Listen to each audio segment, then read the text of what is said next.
Welcome monkeys. Python GUI এর next ভিডিওতে তোমাদেরকে স্বাগত। আজকে আমরা ডেটাবেস ক্রিয়েট করা শিখব।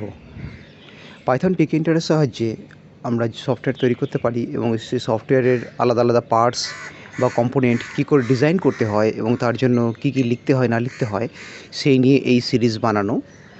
এটা আমাদের একটা বেসিক উইন্ডো বানানোর জন্য যে কম্পোনেন্ট লাগে সেই নিয়ে আগে আলোচনা হয়ে গেছে। একটা টাইটেল ক্রিয়েট করা আছে, দেখে নাও। একটা জিওমেট্রি ক্রিয়েট করা আছে। তো একটা নতুন লাইন আমি দেখো ইম্পোর্ট করেছি। এই লাইনটাতে আমি SQLite 3কে ইম্পোর্ট করেছি। আই রিপিট, SQLite 3 নামে একটি মডিউলকে আমি ইম্পোর্ট করেছি। তো এটার সাহায্যে আমরা পাইথন এর মধ্যে বা পাইথনের সাহায্যে ডেটাবেস ক্রিয়েট করতে পারবো। ডেটাবেসটা কি? ডেটাবেস হচ্ছে এমন একটা জায়গা, ডেটাবেস হচ্ছে এমন একটা জায়গা বা প্লেস যেখানে আমরা ওই সফটওয়্যারটা, মানে যে সফটওয়্যারটা আমরা ক্রিয়েট করছি সেই সফটওয়্যারের ডেটাগুলোকে আমরা সুন্দরভাবে ডেকোরেট করে সংরক্ষিত করতে পারবো। তো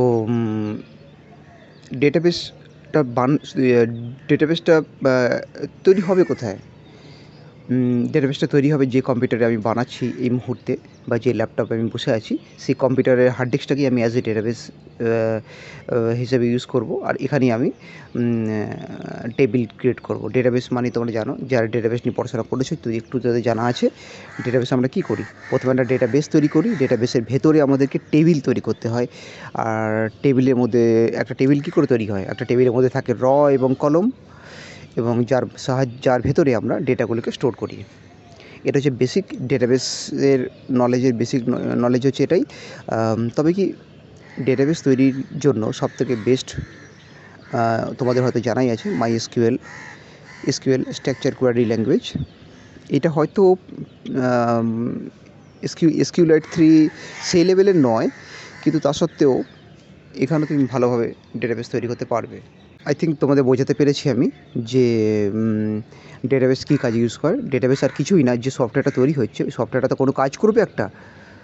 সেই কাজটা যেটা করবে সফটওয়্যার, সেই কাজটা তো কম্পিউটারে কোথাও সেভ হবে। তুমি যে সফটওয়্যারটা বানাচ্ছ সেই সফটওয়্যারটা তো কোনো একটা কাজ করার জন্য, আর কাজটা করার পর সেই কাজটা তো বা সেই ফাইলটা তো কম্পিউটারে কোথাও সেভ হবে। যে জায়গাতে সেভ হবে সেই জায়গায় কীভাবে সেভ হবে সেই কনসেপ্টটাকে নিয়েই হচ্ছে এখানে আলোচনা করা। তো ডেটাবেস বানানোর জন্য আমাদের কী করতে হবে? ডেটাবেস বানানোর জন্য সর্বপ্রথম আমাদেরকে একটি ভেরিয়েবল বানাতে হবে। আমি my_con বা my_connect যা বলবে আমি একটা ভেরিয়েবল বানালাম। my_connect ভেরিয়েবলটা SQLite 3কে কল করলো এবং তার সাহায্যে ডট লাগিয়ে কানেক্ট ফাংশানকে কল করা হলো। আর কানেক্ট ফাংশানের মধ্যে আমি লিখে দিলাম সিঙ্গেল কোটেশনের মধ্যে school_db, অর্থাৎ স্কুল ডেটাবেস। জাস্ট এই সিঙ্গেল লাইনটা আমাকে আমার কম্পিউটারের মেমোরির মধ্যে, হার্ড ডিস্কের মধ্যে এই সফটওয়্যারের থেকে তৈরি করা ফাইল বা ডেটাগুলোকে সেভ করতে হেল্প করবে, বা এটাই হলো আমার ডেটাবেস। তো এই কম্পিউটারের হার্ড ডিস্কের মধ্যে সহজ কথা বলতে গেলে school_db নামে একটি ডেটাবেস তৈরি হচ্ছে। ওর ভেতরে কিন্তু টেবিল তৈরি হবে। এখন আমি শুধু ডেটাবেসটা তৈরি করলাম, এটাকে আই রিপিট, এটা ডেটাবেস তৈরি হলো। এর ভেতরে ডেটাগুলোকে স্টোর করার জন্য কিন্তু আলাদা আলাদা টেবিল ক্রিয়েট করতে হবে।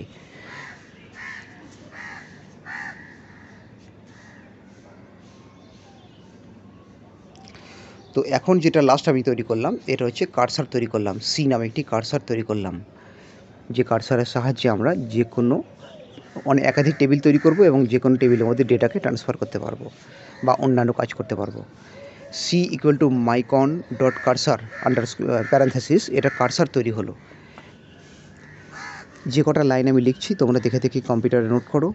আমি বলবো যে তোমরা কিন্তু যারা ভিডিওটা দেখছো তারা দেখার সঙ্গে সঙ্গে ভিডিওটা অ্যাপ্লাই না করলে শুধু দেখলে কিন্তু মনে থাকবে না কিছুই, বা বুঝতেও পারবে না। কার্সার তৈরি করলাম। এবার কি করছি, এক্সিকিউট যে কার্সারটা তৈরি করলাম সি নামের, সেই সি কার্সারটাকে সাহায্য নিয়েই আমি এক্সিকিউটকে কল করলাম। এক্সিকিউটকে কল করেই একটা টেবিল ক্রিয়েট করছি। এক্সিকিউট বানানটা দেখে নেবে, EXCUT, ঠিক আছে। আচ্ছা, তারপরে ট্রিপল কোট দিয়ে তার মাঝখানে আমি লিখলাম ক্রিয়েট টেবিল। ক্রিয়েট টেবিল কথাটা কিন্তু দেখো আমি ক্যাপিটালে লিখেছি, স্পেস দিয়ে, তারপর একটা স্পেস দিয়ে টিচার নামে একটি টেবিল তৈরি করার চেষ্টা করছি আমি। টিচারটা স্মলই করেছি, তারপরে প্যারান্থাসিস ব্র্যাকেট শুরু করে টিচার টেবিলের মধ্যে আমি কি ডেটা টিচারদের বাট কী ধরনের ডেটা টিচারদের মধ্যে স্টোর করব। তো আমি লিখেছি নেম, এজ এবং অ্যাড্রেস। এই তিনটি ডেটাকে আমি স্টোর করতে চাইছি। তো নেম স্পেস দিয়ে টেক্সট, অর্থাৎ নেমটা হলো টেক্সট টাইপের ডেটা। এজ স্পেস দিয়ে ইন্টিজার, অর্থাৎ এজটা হলো নাম্বার টাইপের ডেটা। আর অ্যাড্রেস স্পেস দিয়ে টেক্সট, অর্থাৎ অ্যাড্রেসটা হলো টেক্সট টাইপের ডেটা। তারপরে ওই তিনটে ব্র্যাকেট শেষ করে তিনটে কোটেশন এবং তারপর আবার ফার্স্ট ব্র্যাকেটটা ক্লোজ হলো। এই জায়গাটার সাহায্যে কিন্তু আমরা টেবিল তৈরি করলাম। কী তৈরি করলাম? টেবিল, মানে স্টুডেন্ট আন্ডারস্কোর ডিবির মধ্যে টিচার নামে একটি টেবিল তৈরি হলো।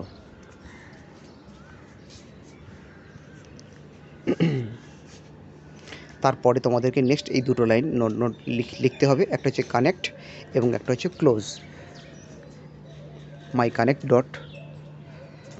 ডট কমিট এবং মাইকন ডট ক্লোজ, এই দুটো লাইনও লিখতে হবে। এই দুটো লাইন কেন লিখছি এই নিয়ে পরে আলোচনা করব। এখন আমি যেমন করছি তেমন করবে। বাস, হয়ে গেছে আমাদের সফটওয়্যারের জন্য একটি ছোট ডেটাবেস, এবং ডেটাবেসের মধ্যে একটি ছোট টেবিল তৈরি হয়ে গেছে। এই দেখো, এই জায়গায় ডেটাবেসটা স্টোর হবে, যেখানটা দেখালাম আমি এক্ষুনি। ওখানে কিন্তু কোনো ডেটাবেস এই মুহূর্তে নেই। আমি আবার দেখাচ্ছি। এই তো মাই কম্পিউটারটা খুললাম, সি ড্রাইভে গেলাম। সি ড্রাইভে গিয়ে তুমি তোমাদের কম্পিউটারের ইউজারে যাবে। ইউজারে যাওয়ার পর তোমার কম্পিউটারে যে নামটা আছে, মানে ফরম্যাটিং করার পর যে নামটা দিয়েছিলে সেই নামটা দেখা যাবে। আমার ক্ষেত্রে com1। দেখো com1-এর মধ্যে যে ফাইলগুলো রয়েছে বা ফোল্ডারগুলো রয়েছে ওর মধ্যে কোনো ডেটাবেস এই মুহূর্তে নেই।